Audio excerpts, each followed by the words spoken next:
Bom, eu quero fazer uma reflexão com vocês sobre um texto que já usei algumas vezes aqui. Eu vou ler bastante, mas vou falar pouquinho e gostaria de fazer uma aplicação a todos nós. Bom,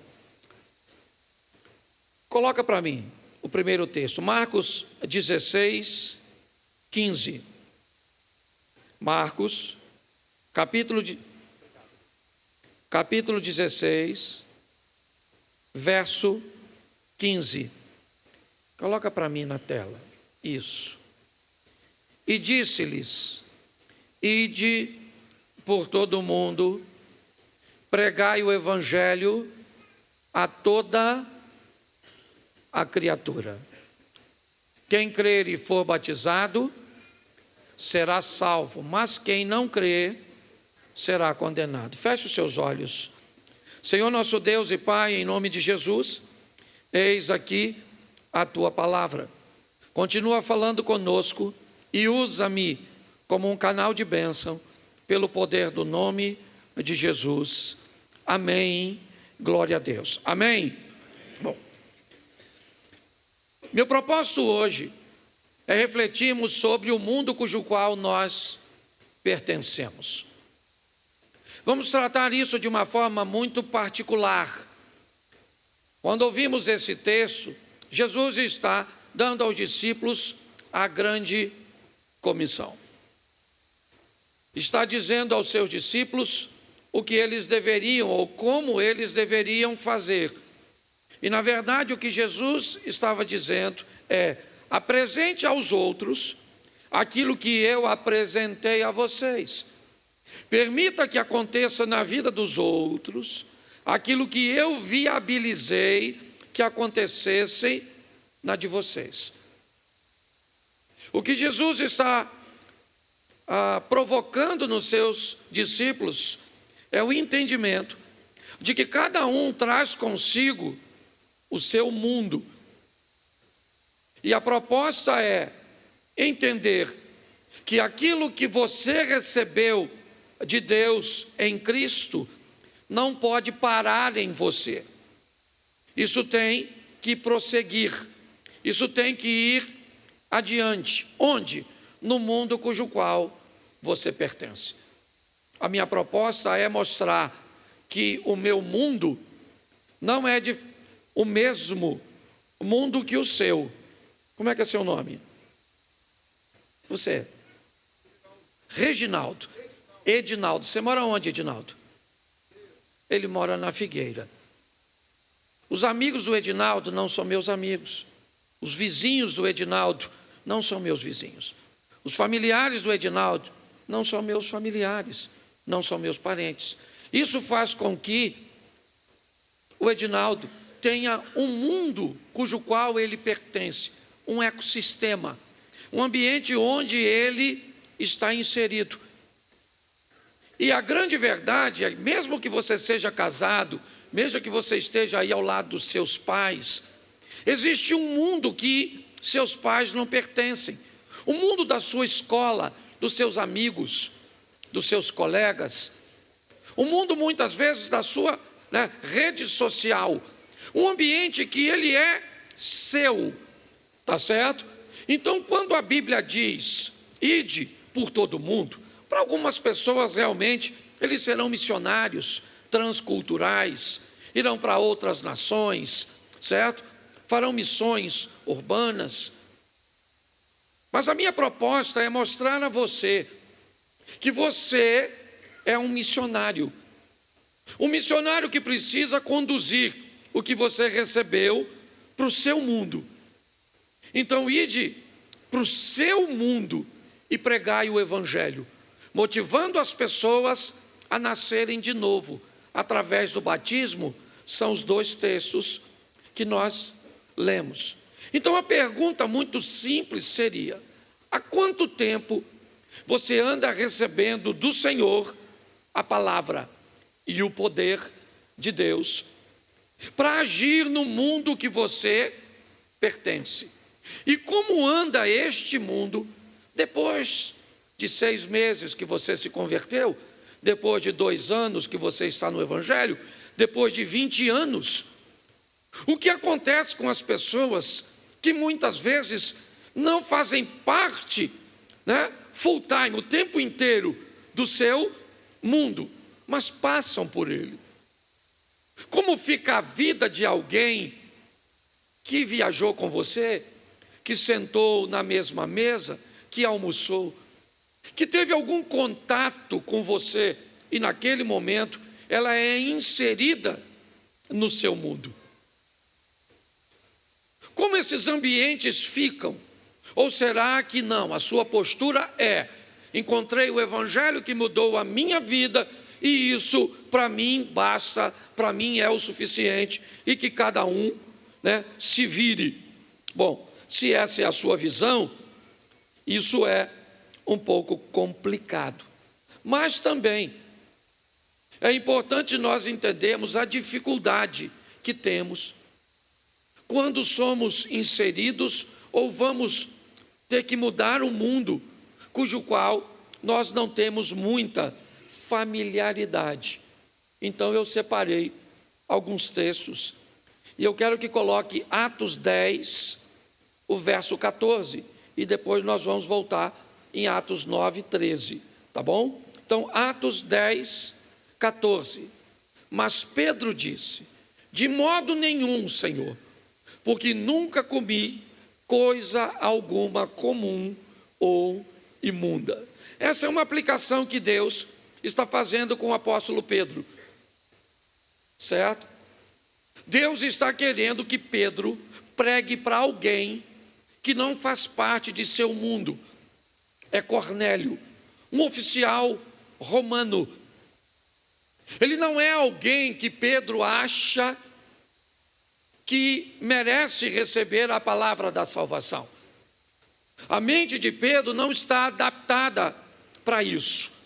Então Deus vai usar uma ilustração para fazer com que Pedro vá pregar a palavra, vá transmitir a Cornélio aquilo que ele recebeu do Senhor.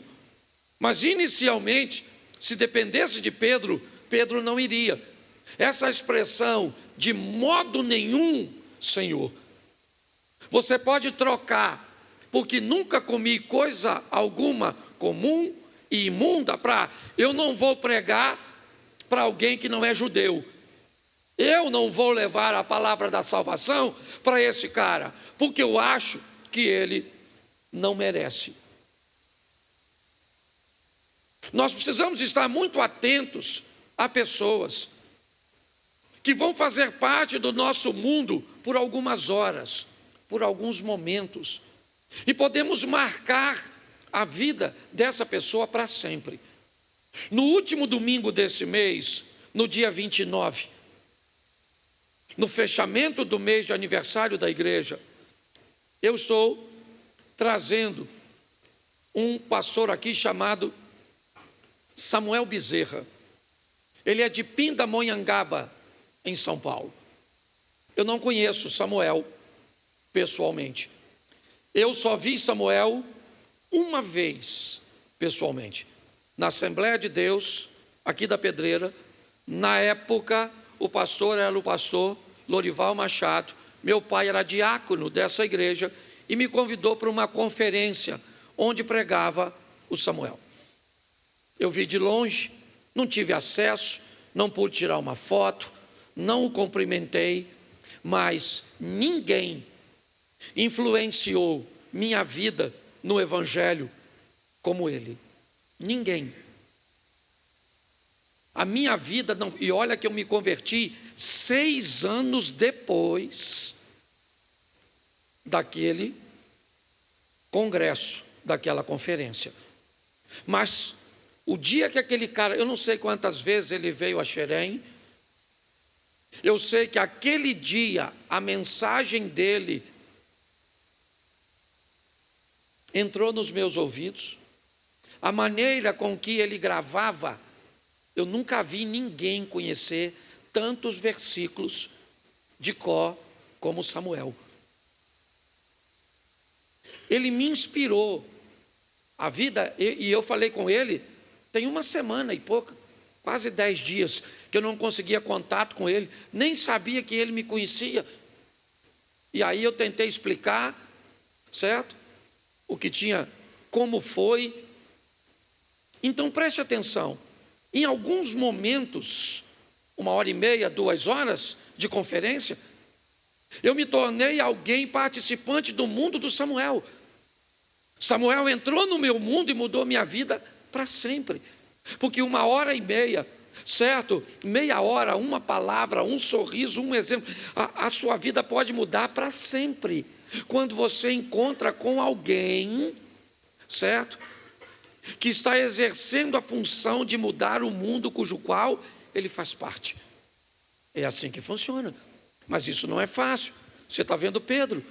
Pedro está dizendo que não está afim de falar com Cornélio.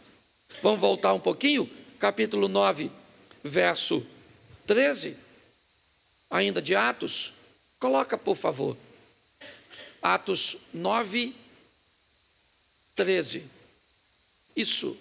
Respondeu Ananias: Senhor, certo? De muito ouvi acerca deste homem. Quantos males tem feito aos teus santos em Jerusalém. Verso 14. E aqui ele tem poder dos principais sacerdotes para prender a todos que invocam o teu nome. Ananias está recebendo a missão de pregar para Paulo. Olha só, e o que Ananias está falando com Deus? Senhor, eu não estou conseguindo entender. Esse cara não pertence ao nosso mundo. Ele é a oposição. Ele tem autoridade, ele tem poder para me prender se eu for lá pregar a tua palavra para ele. Eu não estou conseguindo entender. Porque muitas vezes nós ficamos deslocados quando Deus nos leva para um ambiente diferente, hostil, inóspito. Quando começa a aparecer na nossa vida pessoas que nós olhamos e pensamos assim: eu estou no lugar errado. Não que às vezes algumas pessoas não estejam, mas muitas vezes, quando pessoas passam pelo nosso mundo, elas têm que levar de nós aquilo que nós recebemos de Deus. Então é importante que você olhe e diga: o meu mundo está meio bagunçado. Eu venho para a igreja no domingo, recebo de Deus, vou trabalhar amanhã, está certo. Mas pastor, o senhor está querendo dizer que eu tenho que transformar a minha igreja num púlpito? Chegar lá agora amanhã e sair pregando? Não. É importante você entender os 2 textos que eu usei. Preste atenção. Deus fala com Pedro e fala com Cornélio. Deus fala com Ananias e fala com Paulo. Então é importante que você fique atento ao que Deus está querendo fazer através de você no ambiente cujo qual você pertence. Mas também muito cuidado, porque você tem a oposição a tudo isso, a Satanás, que costuma causar confusão entre você e a pessoa cuja qual Deus pretende mudar, para criar um distanciamento entre nós. Então, quando você estiver vivendo conflitos e confusões com algumas pessoas, perguntem a Deus se não é exatamente essa pessoa cuja qual você foi chamado para apresentar o Senhor. Então eu vou te mostrar 2 textos que já usei aqui. João capítulo 4, 4. João 4, 4. Você pode ler para mim? E era-lhe... Repita de novo. Não, volta só o 4 mesmo. Mais uma vez só para você... e era-lhe necessário passar por Samaria. Jesus está saindo da Judéia para a Galiléia e era-lhe necessário passar por Samaria. Não necessariamente. E mesmo que fosse necessário passar pelo território de Samaria, não havia nenhuma necessidade de entrar na cidade. Dava para passar por Samaria, território samaritano, sem ter contato com os samaritanos. Mas qual era o problema? O problema é que Jesus veio salvar. Ide por todo mundo. Todo aquele que crê e for batizado será salvo, certo? E o que não crê será, então preste atenção, todo aquele. E isso também inclui os samaritanos. Qual é o problema desse texto? É que os discípulos de Jesus não pertencem àquele mundo. O mundo dos samaritanos é um mundo diferente para os judeus. Eles comem coisas que os judeus não comiam. Eles eram liberais com coisas, com postura, com posicionamentos que os judeus reprovavam.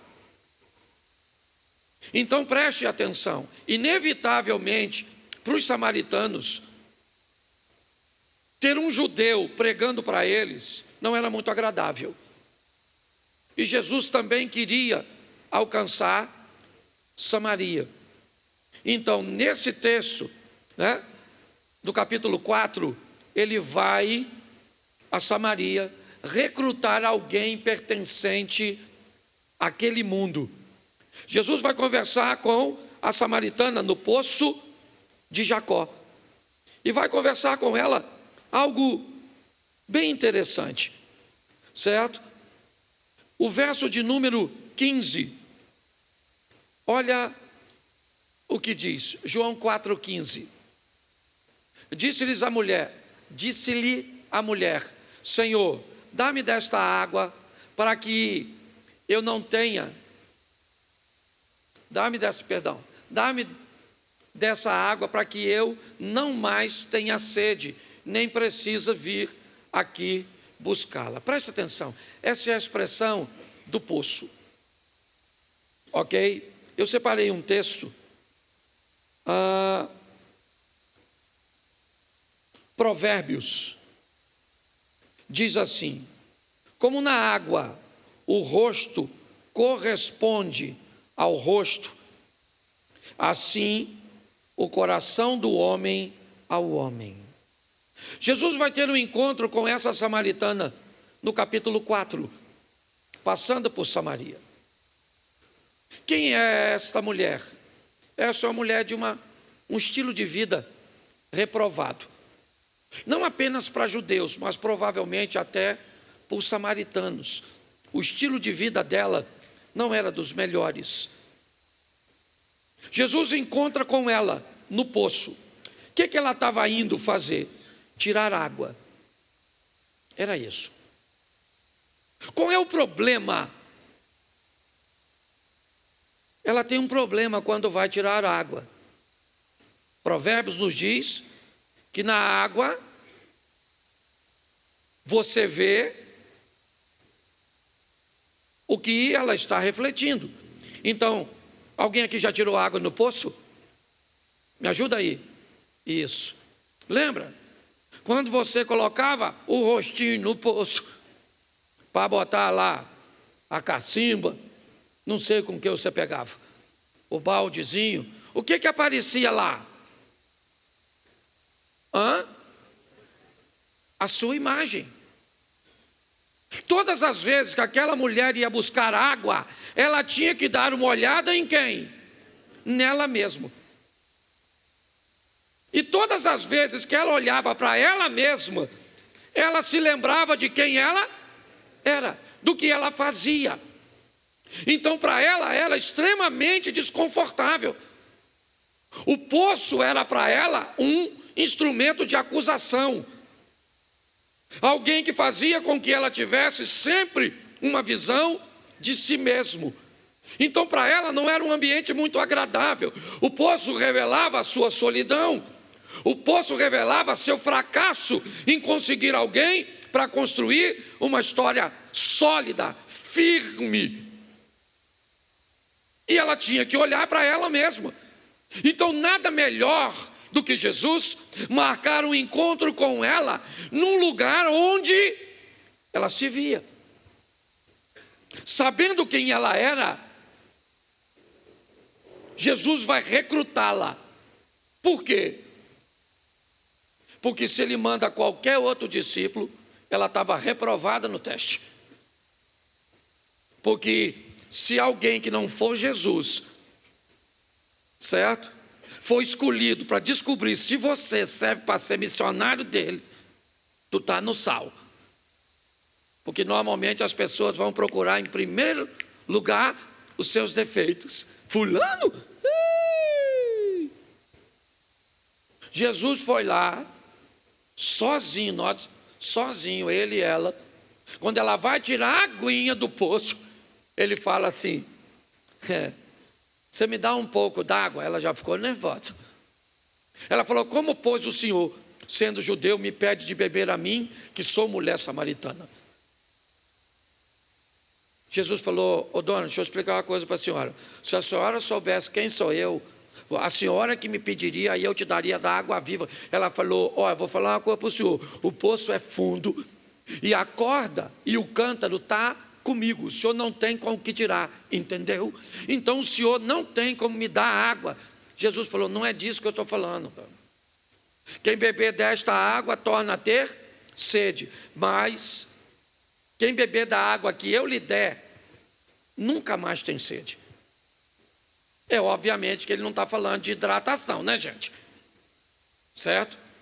É obviamente que quem beber daquela água do poço vai continuar precisando tomar todos os dias para se hidratar. Ele está falando de realização, de felicidade, de paz, de um encontro, onde você não depende mais de coisas externas para ser feliz.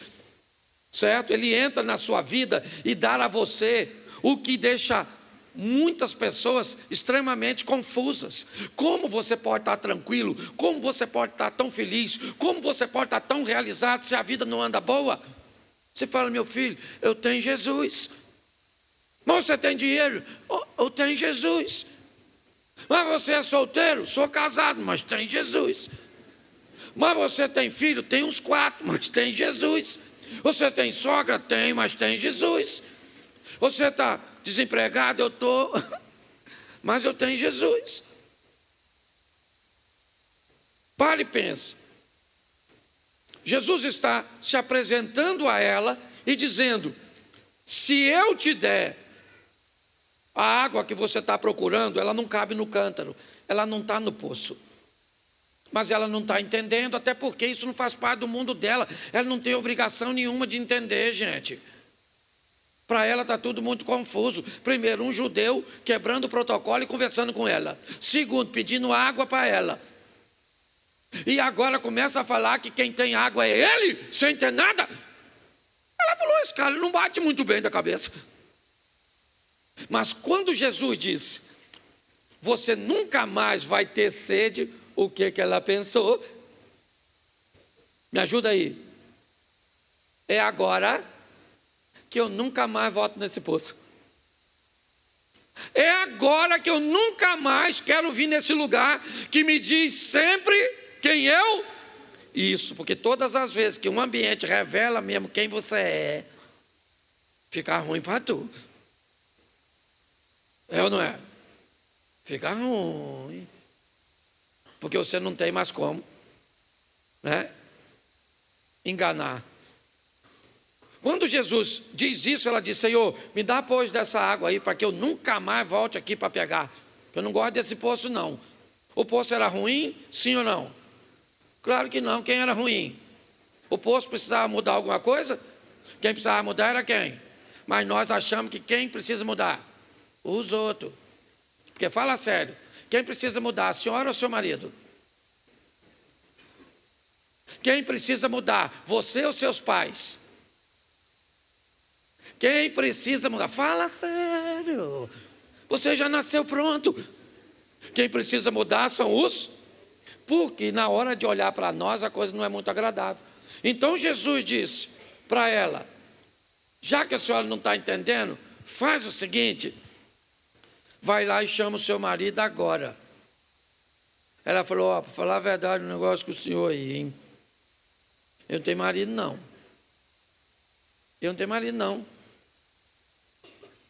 Jesus falou: eu sei, porque você já teve 5 e está com um que nem é seu, está dividindo. Amante. Como é que Jesus escolhe uma pessoa dessa? Você queria uma pessoa dessa sentada assim do seu lado agora? Com a vida toda torta? Provavelmente não, né? Você gostaria de uma pessoa com um passado desse, dirigindo a igreja cuja qual você pertence? Pare e pense, todo mundo tem passado, irmão. E muita coisa do nosso passado nós temos vergonha. Mas Deus não está muito preocupado com o nosso passado, porque para o nosso passado Ele tem o sangue de Cristo. Ele está preocupado com o nosso futuro, se nós estamos a fim de viver tudo aquilo que Ele tem para nós. Então pare de se preocupar com o que você já fez e comece a prestar atenção no que você está fazendo e no que você vai fazer. Ah, mas as pessoas me condenam. Dane-se, dane-se, dane-se, dane-se. Certo? Nós precisamos seguir.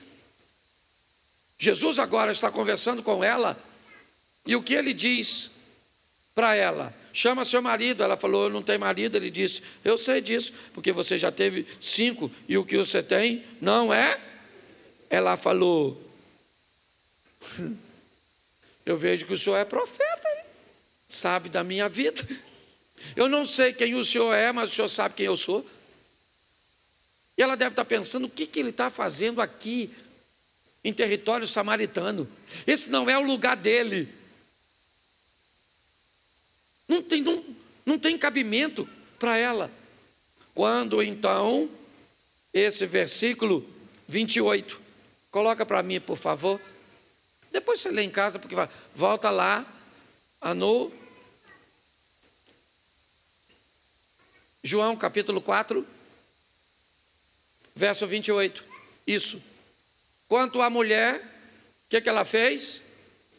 Deixou o seu e foi à cidade e disse àqueles. Você sabe onde ela está? Ou para onde ela vai, melhor dizendo? Ela vai para onde? Cadê? Não, volta o 28, é que o irmão lá está acelerado. Quanto à mulher, olha só, olha o que ela fez. Ela deixou seu cântaro e foi onde? Foi onde? Quem é que está na cidade? Você sabe? Os discípulos. Jesus mandou eles comprar comida. Você sabe quantos discípulos de Jesus estão na cidade? 12.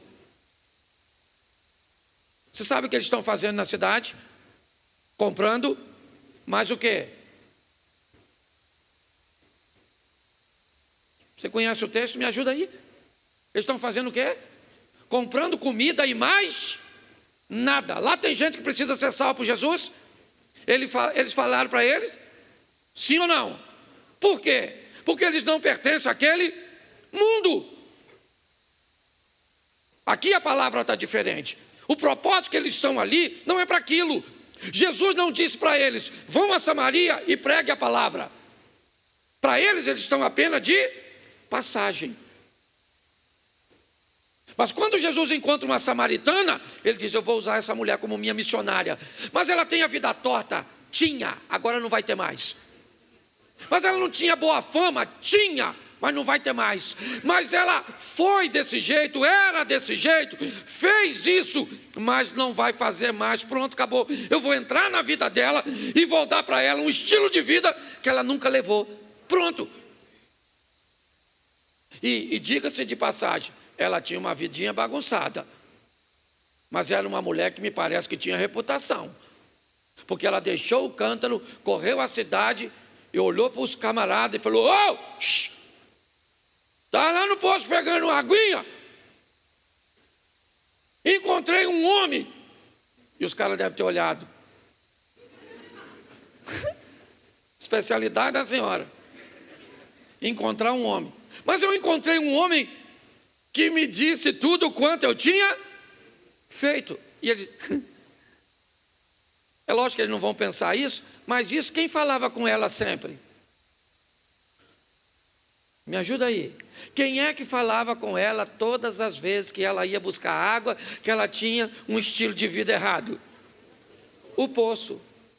Pastor, o que você está querendo dizer? Eu estou querendo dizer que, presta atenção, eu sei que já te disseram e já me disseram que nós temos que mudar em algumas áreas, e nós já ouvimos isso inúmeras vezes. Mas nós precisamos continuar ouvindo aquilo que é necessário.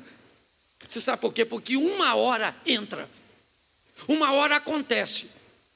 O que Jesus está falando com ela, me parece que o poço falava com ela todo dia, mas adiantou? Porque, deixa eu te explicar uma coisa, muitas vezes quando pessoas dizem ao seu ouvido não acontece nada, mas quando pessoas conseguem alcançar seu coração, tudo muda. E para alcançar o coração não tem que ter razão. Ah, pastor, eu estou entendendo essa palavra. Eu falo com meu marido, muda miserável, esse infeliz não muda. A senhora tem razão de falar, sim ou não? Sim ou não, me ajuda aí? Isso, mas tem amor quando fala? Então se a senhora tem amor, ele já mudou, é ou não é verdade? Tá certo? Porque quando Jesus conversa com ela já deixou o cântaro para trás, correu a cidade e falou o que com os caras? Eu encontrei o Messias. Ô gente, preste atenção. Eu tenho que ter muito cuidado com os exemplos que eu dou, que ainda está gravado, depois não conserto. Mas pensa assim, aqui para lá, tinha uma casa da luz vermelha. Umas donas. Entendeu? Entendeu, né? Imagine se uma delas chegasse aqui na igreja, assim, falasse você, Sidney, Rabino, os pastores da igreja. Olha, queria contar a minha experiência hoje aqui. Tive um encontro com Jesus. Quem? A senhora? Não. Jesus estava batendo papo com a senhora encontrou o Messias? Não, o Messias não costuma frequentar esses ambientes assim, não. Você pode ter certeza. Quando ela chegou lá e disse, gente, eu encontrei o Messias. Alguém poderia dizer, não, o Messias não. A senhora pode ter encontrado outro homem, ele não. Porque não faz sentido ele aparecer para a senhora.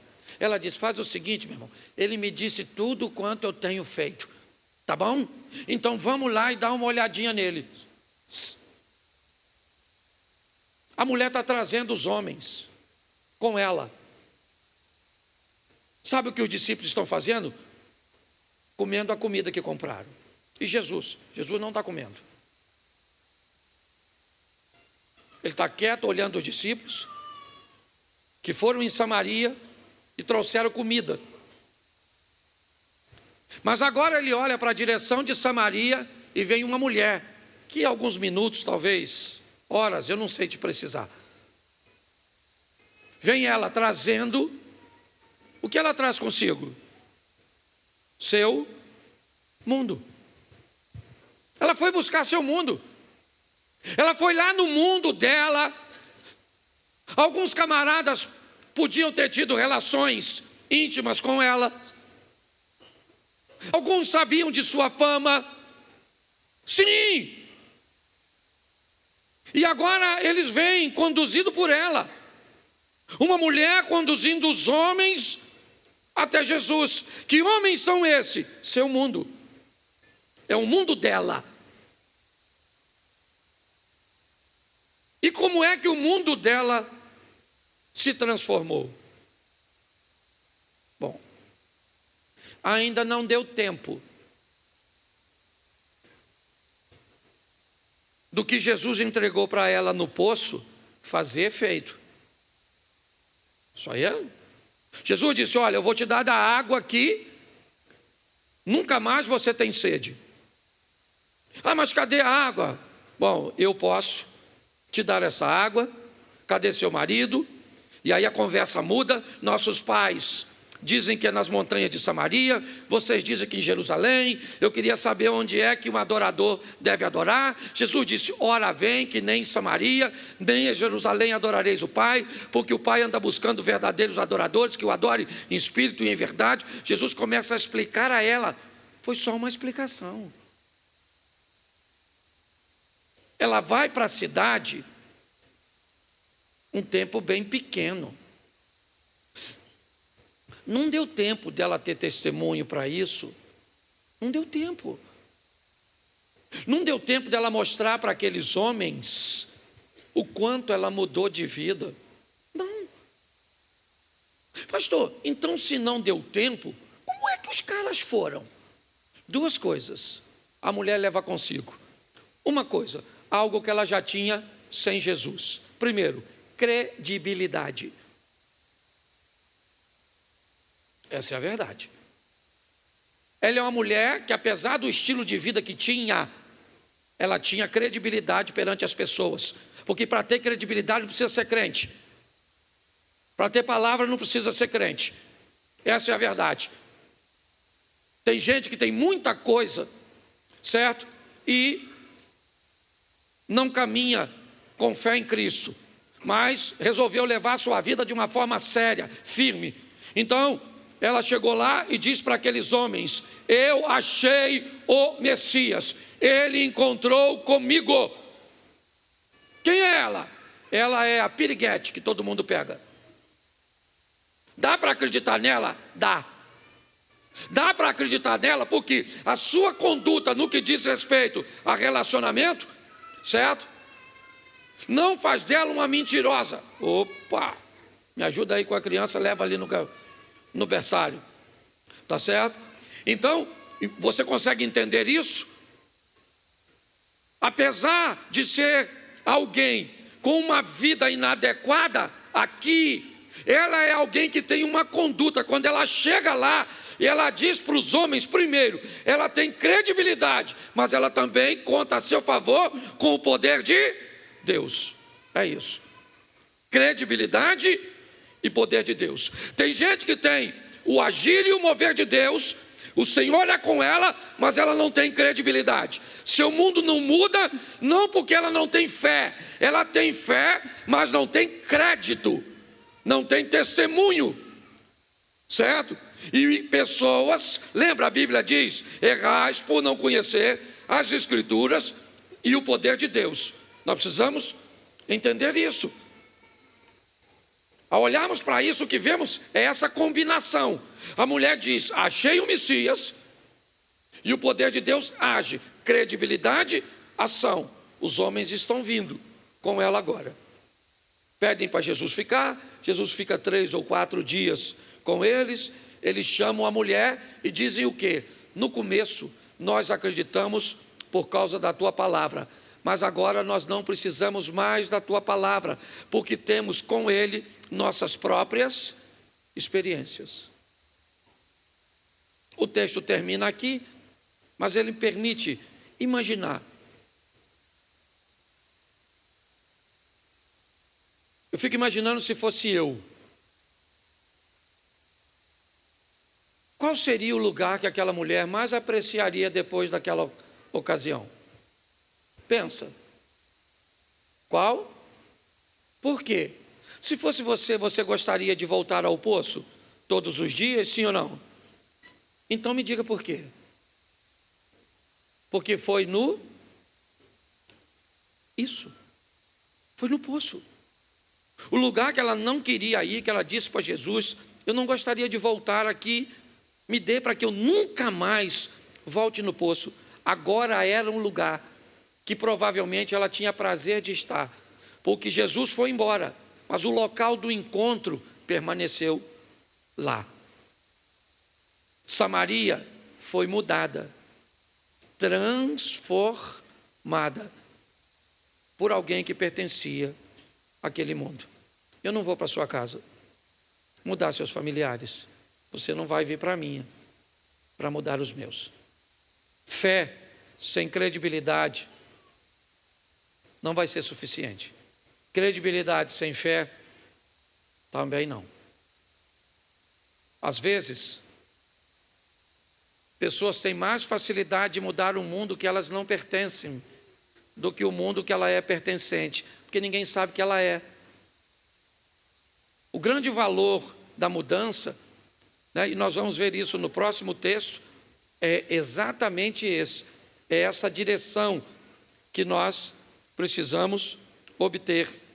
E aqui, coloca para mim, por favor, Marcos, capítulo 5, verso 8. Marcos 5, 8. Porque Jesus lhe dissera: espírito imundo, sai desse homem. Preste atenção. Agora é Decápolis, a terra dos gentios. Os discípulos também estão lá. Os mesmos que estiveram em Samaria. Só que Jesus agora não quer conversar com o samaritano, é com gentio, não judeu. Jesus vai para lá e encontra um homem que está endemoniado. E Jesus disse a esse homem: espírito imundo, sai dele agora. Por quê? Porque eu quero ele. Eu vou usá-lo. Mas ele é um mendigo, louco, nu, desequilibrado. Tem alguma coisa de errado? Como assim? O senhor vai usar esse homem? É esse homem que eu vou usar. É esse cara. Pronto, acabou. Eu tenho poder para transformar ele. Eu queria mudar Samaria? Tá bom. Porque ninguém estranha a gente. Você vai estudar a Bíblia, está lá. O primeiro escritor escreve para um grupo de pessoas. O segundo escreve para outro. O terceiro escreve para outro. Um é para pregar para judeu. Outro é para pregar para gentil.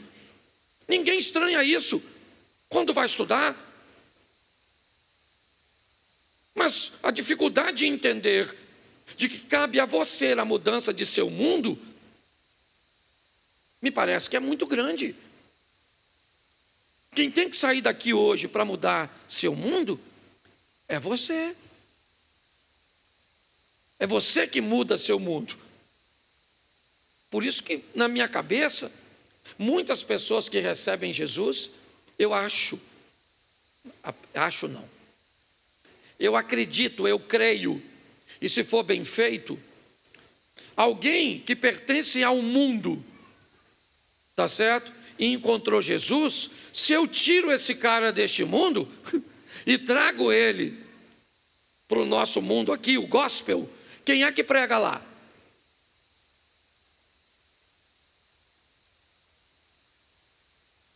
Há um tempo atrás eu falei isso com um amigo. A esposa dele é famosa e canta num ambiente. E ela se deu como convertida. Tá certo? Isso a gente não questiona. Mas aí ele tem um sonho de que ela pare de cantar no ambiente secular e venha cantar na igreja. Parece bonito, sim ou não? Sim ou não? Aliás, foi isso que nós sempre fomos ensinados. Se converteu, sai de lá e vem para cá. Mas aí eu pergunto a você: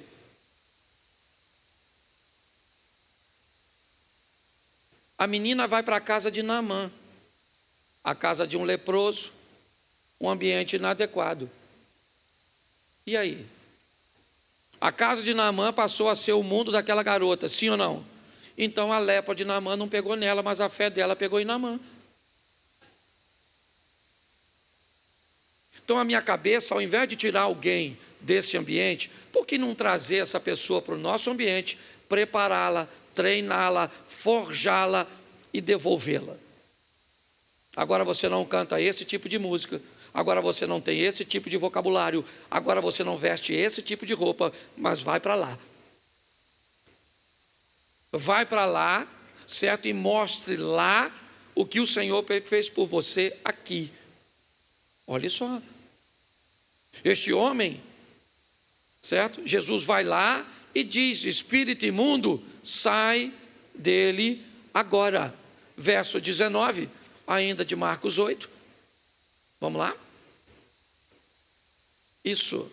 Jesus, porém, bota o 18, para o pessoal entender o que está acontecendo. Ao entrar Jesus no barco, suplicara o que fora endemoniado, ok? Que o deixasse estar com ele. Fora. Ele andava pelado, agora está vestido, andava como um louco, agora está são. Jesus está com ele, tá certo? E Jesus diz para ele: eu estou indo embora. Ele então suplica a Jesus, certo? Me deixa ir com o Senhor, me leva contigo, me tira daqui, me leva para a igreja, me leva para esse ambiente, eu quero entrar nesse barco, eu quero ficar com você aqui, Jesus. Olha o que Jesus diz para ele, verso 19. Jesus, porém, não lhe permitiu. Jesus disse: não, eu não vou levar você no meu barco. Mas ordenou: vai para onde? Vai para a tua? Vai para teu mundo, vai para a tua casa, vá para os teus. E anuncia-lhes tudo o que o Senhor... Olha só, anuncia tudo o que o Senhor fez, ou te fez, e como teve... Presta atenção. Gente, Jesus muda normalmente os piores primeiro. Por isso que o apóstolo Paulo, me parece que ele descreve como sendo um dos maiores pecadores. Porque presta atenção, ao invés de chegar em Samaria e mudar uma mulher legalzinha, ele pega a samaritana, com aquela vida. Ao invés de chegar no território de Gadara e pegar alguém direitinho, ele pega o cara nu, que atacava as pessoas. E olha o que ele diz para esse cara agora vestido, dizendo para ele: vai para a tua casa, cara, vá para os teus, anuncia, mostra para eles, certo? Como o Senhor teve compaixão de ti e como Ele teve misericórdia de você, porque aí as pessoas vão olhar e vão dizer: cara, se Deus fez isso com essa pessoa, o que Ele não pode fazer comigo? Só tem um problema, irmãos. Tanto a samaritana quanto esse indivíduo, o que eles pregam para os outros mudou a ele primeiro. Entendeu? Não adianta pregarmos um evangelho que mudou todo mundo, menos a nós mesmos.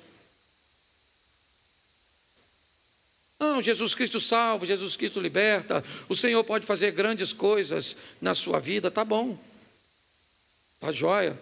Você vem para o meu mundo,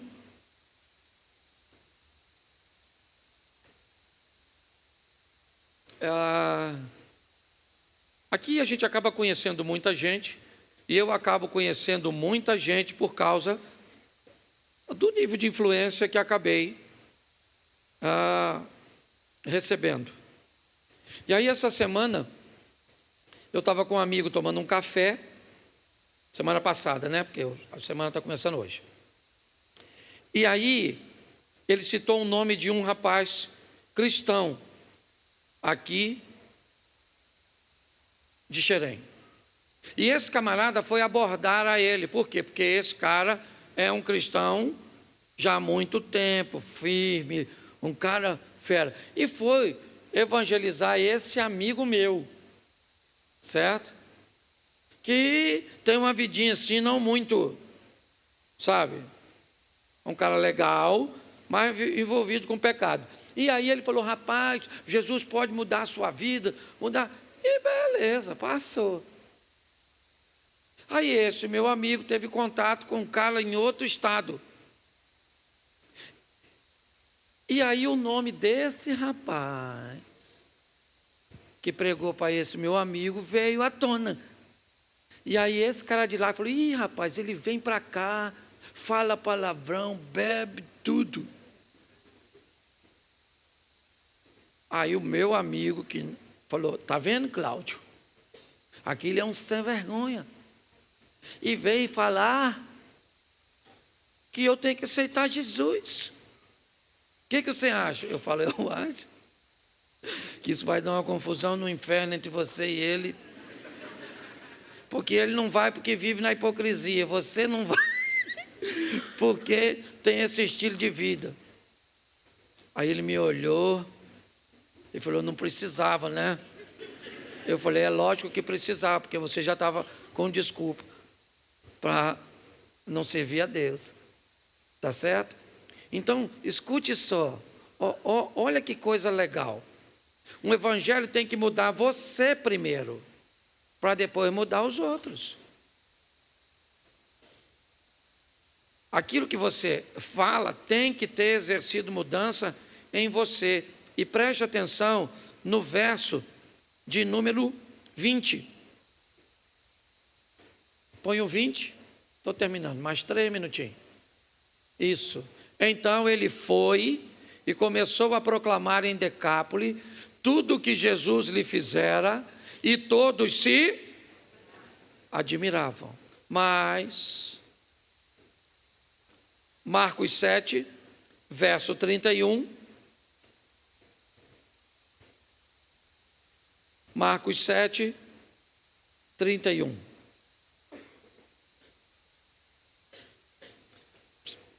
Pode voltar para o 20, por favor? Capítulo 5, verso 20. Só para que eles consigam entender. Marcos 5, 20. Só para me ver como é que está o texto. 5, 20. Então ele foi e começou a proclamar onde? Onde? Ele começa a proclamar onde? No verso 20 do capítulo 5. Agora sim, o capítulo 7 e o verso 31. Isso. Do capítulo 5 para o 7, conta-se aproximadamente 2 anos e meio de diferença entre as duas histórias. Aproximadamente 2 anos e meio depois de Jesus ter ido lá em Decápolis, ter dito a ele, vá para a tua casa, para os teus. Ele começa, como nós lemos, capítulo 5, verso 20, em Decápolis. 2 anos e meio depois, aproximadamente, o verso 31 do capítulo 7. De novo, retirou-se Jesus das terras de Tiro e foi por Sidom até o mar da Galileia, atravessando o território de Decápolis. 2 anos e meio depois, Jesus volta, certo? No território de Decápolis. E aí então, capítulo 8, e a gente encerra aqui. Verso 1. 8:1. Naqueles dias, quando outra vez se reuniu grande multidão, e não tendo eles o que comer, Jesus chamou seu discípulo e lhes disse: tenham compaixão desta gente, porque há 3 dias permanece comigo e não tenho o que comer. Se eu os despedir para as suas casas em jejum, desfalecerão pelo caminho, e alguns deles vieram de longe. Mas os seus discípulos lhes responderam: de onde poderá alguém fartá-los de pão nesse deserto? Jesus lhes perguntou: quantos pães tendes? Responderam eles: 7. Ordenou ao povo que se sentasse no chão, e tomando os 7 pães, partiu-os, e após ter dado graças, e os deu aos seus discípulos, para que estes os distribuíssem, partindo entre o povo. Vamos lá. Tinham também alguns peixinhos, e abençoando, mandou que esses igualmente fossem distribuídos. Vamos lá? Comeram e se fartaram dos pedaços restantes, né? Recolheram 7 cestos. Vamos lá. Eram cerca de quê? Então preste atenção. O verso 31 diz que Jesus volta a Decápolis, o mesmo lugar de Marcos 5, 20, onde o gadareno, ex-endemoniado, agora missionário, começa a pregar a palavra. 2 anos e meio depois, Jesus volta, o 7, certo? 31. voltando por termo de Tiro e de Sidom, ele entra no território de Decápolis. No capítulo 8, vai acontecer a segunda multiplicação dos pães, onde a primeira foi Tábita, ou ao lado de Cafarnaum, onde Jesus pega os 2 pães, né? Ou os 5 pães e 2 peixes, distribui e sobram 12 cestos, simbolizando o ministério de transformação do mundo judaico, as 12 tribos de Israel, incluindo até os samaritanos, que mesmo que não gostassem, eles pertenciam. Mas agora, Jesus vai além. Aqui ele vai à terra dos gentios, Decápolis, a cidade pagã. Lá não tem comida para eles. Lá o porco é elemento de sacrifício a deuses pagãos. Jesus chega lá através de um ex-endemoniado e 2 anos e meio depois volta, pega 7 pães e alguns peixinhos que não foram contados, multiplica e sobra 7 cestos, simbolizando, certo, as nações pagãs daquele lado. O texto diz que quando Jesus volta 2 anos e meio depois em Decápolis, tem cerca de 4.000 homens, sem narrar mulheres e crianças. E quem foi que ficou em Decápolis para mudar Decápolis? O ex-endemoniado. Um cara só. Ele começa em Decápolis o que Jesus começou na Galileia. Ele começa em Decápolis o que a mulher começou em Samaria. Ele começa em Decápolis o que a menina começou em Damasco. Ele começa em Decápolis o que Daniel começou na Babilônia, mudando o mundo cujo qual eles estão inseridos. Algumas pessoas, sua extensão de ação é maior, outras não. Outras são tímidas, recatadas, e seu mundo é composto de 5, 10 pessoas. Tá bom. Não interessa. A proposta é sempre mudar alguém. Quando Filipe batiza o eunuco de Candace, isso, certo? Faz com que agora vá para aquela região alguém transformado. O que Deus quer, meus irmãos, é mudar o mundo cujo qual você e eu pertencemos. Se você vai fazer isso ou não, eu só preciso que você não espere um missionário num ambiente cujo qual o missionário deveria ser você. Os irmãos vão lá e vendem o José, coitadinho. Ele quer ir para o Egito, sim ou não? Sim ou não? Mas ele vai? Vai? Por favor. Eu faço de propósito todo culto. Eu dou um tom à minha frase que parece que você está errado. E todas as vezes que eu dou o tom, você se comporta como se estivesse errado. Isso demonstra que parece que você não tem tanta certeza no que está dizendo. Ele foi para o Egito? Foi? Foi! Mas ele queria? Mas ele foi? Mas ele queria? Mas ele foi? Mas ele queria? Mas ele foi. Ele queria não? Mas foi? O que a Bíblia está dizendo? Que às vezes a vida vai te levar para lugares que você não está a fim de ir. Às vezes você vai viver momentos e coisas que você não gostaria de viver. Mas pastor, e quando a vida me levar para onde eu não quero ir? Leve Deus como seu companheiro de viagem. Raquel foi com José? Não. Jacó foi com José? Não. Quem foi com José? Deus. E se Deus for com você, onde você pisar, a planta do seu pé, Ele tem vos dado por herança. O lugar que você pisar tem que te fazer prosperar. Ah, pastor, mas a Bíblia, eu estou num deserto. 20 anos, querido, se você está no deserto. Você já viu, você já foi numa igreja que disseram para você que deserto é lugar de passagem? E para você nunca passou? Pastor, por quê? Porque a Bíblia diz que Ismael cresceu, se fortaleceu e prosperou onde? Porque se Deus for contigo, o deserto tem que te fazer prosperar. Às vezes você não tem que sair do deserto, o deserto é que vai deixar de ser deserto, porque você chegou. E quando você chega, a bênção de Deus vem sobre aquele lugar onde você está. É assim que funciona. Ele vai embora para o Egito, mas vai vendido pelos seus irmãos. Se tem uma coisa que machuca, é ser vendido, ofendido, abusado pelos nossos. Se for estranho, não dói tanto.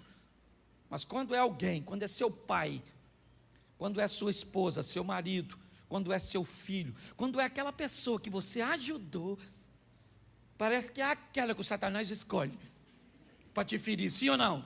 Porque aí é uma ferida boa, ruim de curar. A decepção é muito, então é por isso que os irmãos do Zé vendem o Zé.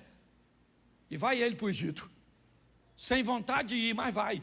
Porque tem lugar que a vida vai te levar e para de dizer que não vai, parece que, sabe? Eu gosto da história do camarada que ganhou 3 cachorrinhos na cidade. Os cachorrinhos pequenininhos. Mas os cachorros não estavam afim de ir para a fazenda, que eles gostavam da cidade. E aí o cara amarrou os 3 cachorrinhos na carroça. O primeiro cachorro falou, não vou. Não estou afim de ir. Quando o cara tocou o cavalo, o cachorro travou as patas. O cavalo puxou o cachorro com pata, com tudo, saiu arrastando o cachorro e o cachorro machucando. O segundo cachorro falou, quer saber de uma coisa? O cavalo é mais forte que eu vou andando mesmo, não tem jeito. E foi atrás. O terceiro cachorro falou, quer saber de uma coisa? Se é para ir, deixa eu montar em cima dessa carroça. E esse cavalo é que me leva, que eu não vou me cansar até lá. Às vezes, meu filho, não tem jeito. Você tem que subir na carroça. Ir embora, porque lá quando você chegar, você pode ter certeza que Deus vai estar com você e pronto. Ele chega na casa do Potifar, para a gente acelerar aqui. Chegou na casa do Potifar, o cara está prosperando, crescendo. O Potifar falou, cara, esse cara é maneiro, esse tal de Zé. A Bíblia diz que Deus era com ele. Onde ele estava, Deus estava lá. E está lá o José, que beleza. E o Potifar gostando do Zé. E a mulher do Potifar também gostou do Zé. Um gostou de um jeito, outro gostou do outro. A mulher falou, cara, que Zé maneiro. Poxa. E o Potifar falou, cara, esse Zé é legal. E ela falou, poxa, nossa. Que Zé, hein, maluco. Caramba. E ela de olho no Zé. E quanto mais o Potifar tirava o olho do Zé, porque confiava nele, mais olho ela botava no Zé, para botar o Zé no lugar do Potifar. O que ela queria que o Zé deitasse com ela na cama. E o Zé queria, sim ou não? Claro que queria. Você é doido? Uma mulher gostosona daquela, o Zé solteiro, pegar a patroa? Lógico que o Zé queria. Aquela mulher gostosa, cheirosa, porque não devia ser feia, meu irmão, é para acabar com o sonho. Você acha? Se Deus quiser acabar com o seu casamento, bota um homem feio na sua vida, filho. Vai botar um cara que sente seu cheiro, seu marido, nem nariz tem mais, um miserável. Vê sua beleza, o cara da rua, seu marido é cego. Sim, entendeu? Sua mulher em casa não quer fazer nada com você, a da rua quer 3 vezes por dia, igual remédio controlado. Que é para acabar com o sonho, meu filho. O diabo sabe o que faz. Lá está a mulher olhando para o Zé, assim, vamos embora, vem Zé. E o Zé, não, cara, vou pegar essa maluca não. Caraca, difícil, hein? Nossa, Senhor, ainda bem que o senhor veio comigo, senão eu pegava. Vamos embora. A mulher agarrou o Zé. Ô gente, fala sério. Deus estava com o Zé? Era para essa mulher agarrar? Você acha que é justo o Zé sair da casa do Potifar para a prisão? Sim ou não? Sim ou não? Claro que não. Não dá uma raiva se você fosse o Zé. Está vendo? Isso que dá ser crente. Lá. A gente fala não para o pecado, olha onde eu estou. Antes tivesse pego a dona, depois me arrependia. Não, ele falou, não vou pegar, e não pegou. O Potifar chegou, e Potifar também sabia a mulher que tinha. E a senhora não fica rindo não, que eu já falei isso aqui. Porque a mulher também olha para o homem. Parece aqui que nós somos tarados. É porque o homem é mais escrachado, passa o mulherão, ele faz assim, ó.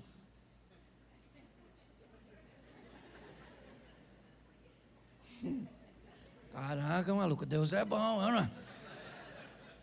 Mulher não, mulher olha, mas nós não vê.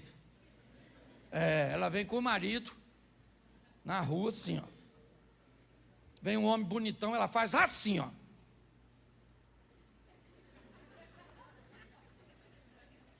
E o cara passa, ela nem olha, porque já viu tudo. Em 3 olhadas de 2 segundos. Primeira olhada, ela escaneou o malandro. Segunda olhada, ela comparou contigo. Terceira olhada, ela te reprovou. E o melhor de tudo, que você nem notou. Vamos embora, vida que segue. Escute só. Ele queria pegar ela, sim ou não? Sim ou não? Mas pegou? Mas queria. Mas pegou? Mas queria. Mas não pegou.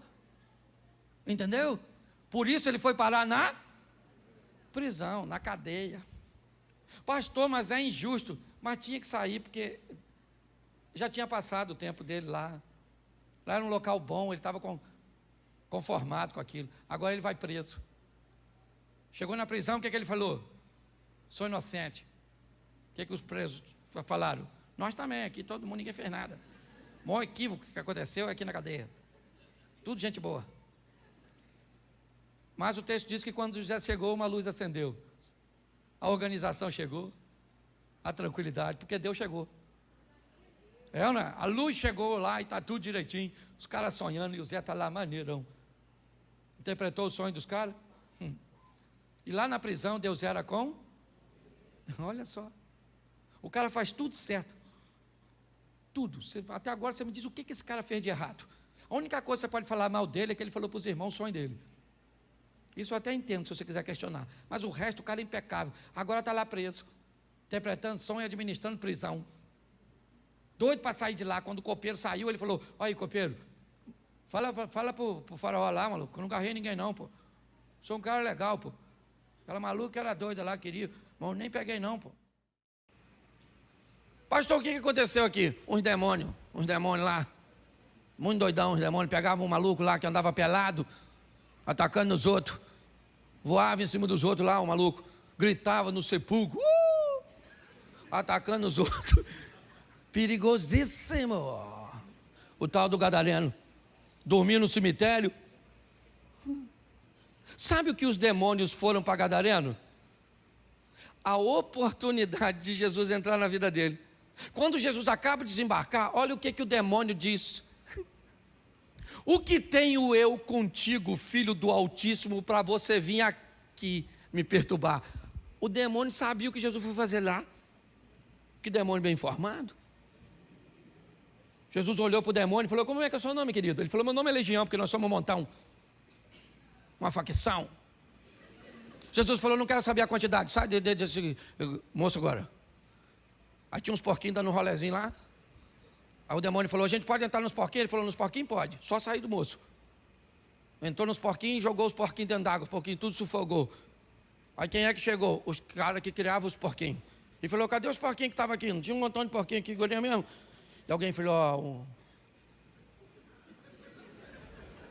matador de porquinho, aquele lá, ó. Foram lá e falaram para Jesus, você matou nossos porquinhos? Ele falou, não, foi suicídio. O senhor vai embora agora, vai embora agora. Some daqui. Eu imagino o discípulo falando, acabamos de chegar, mano. Foi uma tempestade lá, um maluco aqui, quer ver que tem outra tempestade para nós voltar? Aí, o ex-endemoniado falou, aí Jesus, falou uma coisa para tu, deixa eu ir contigo, poxa. Já estou vestidinho, pô. Deixa eu ir, Jesus falou, não vai rolar não, maluco. Já estou com um pessoal aqui ruim. Mais um. Fala o seguinte, vai para a tua casa, vai para os teus e mostra, não é fala, mostra. Vai, deixa eu ver como é que está essa tradução. Vai, anuncia-lhes Vai, mostra para eles, com o seu estilo de vida, com o que eu fiz por você, quão grandes coisas fez o Senhor por ti e como teve misericórdia. Pronto, a salvação chegou para o endemoniado. Nas 10 cidades pagãs, lá do leste do Mar da Galileia. Dá para você entender isso? Você volta um pouquinho, Atos dos Apóstolos. Um carcereiro sendo salvo. Quer ir um pouquinho? O ladrão da árvore, o Zaqueu. Você quer voltar um pouquinho? A prostituta. Você quer ir mais um pouquinho? O Ciro. Me ajude, por favor.